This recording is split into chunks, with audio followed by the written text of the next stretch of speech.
Dulu, Indonesia adalah negara pengekspor minyak dan member dari OPEC, negara-negara pengekspor minyak. Namun, ketika produksi menurun terus dan kebutuhan meningkat, maka di tahun 2005 Indonesia keluar dari OPEC karena Indonesia mulai mengimpor minyak. Kebutuhan saat ini adalah 1,5 juta barel per hari dengan produksi sendiri 800.000 barel per hari. Ini membuat Indonesia sampai akhir zaman akan menjadi negara pengimpor minyak. Dari BBM tersebut, berapa sih yang untuk konsumtif dan berapa sih yang untuk produktif? Ternyata yang konsumtif 60% lebih itu untuk kendaraan roda 2. Lalu untuk yang produktif kemana aja? Salah satunya yaitu untuk power plant atau pembangkit listrik tenaga gasolin atau solar atau juga LNG. Bagaimana kita ke depan mengurangi impor tersebut sementara BBM kebutuhannya meningkat? Pengalaman pribadi saya mungkin bisa jadi solusi. Saya memiliki perusahaan teknologi bernama Laxel Teknologi. Perusahaan kami tersebut berhasil menghilangkan flare gas di Singapura.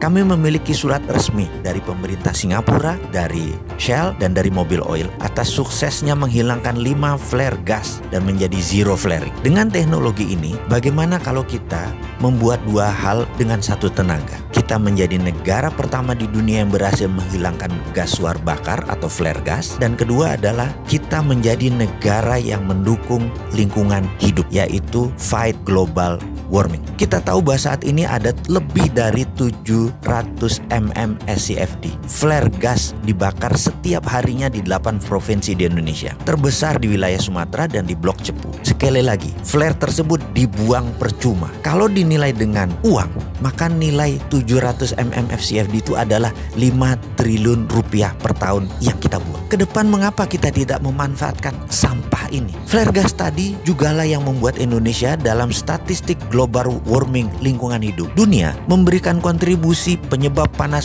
bumi lebih dari 5%. Saya jamin dalam 5 tahun kalau diberi izin sebagai agregator flare gas tersebut, Indonesia akan menjadi negara pertama di dunia sebagai zero flaring country. Hasil dari flare gas tersebut berupa LNG. Di beberapa daerah terpencil sekalipun, izinkan kami jadi pasukan oranye yang akan membersihkan sampah flare gas itu semua.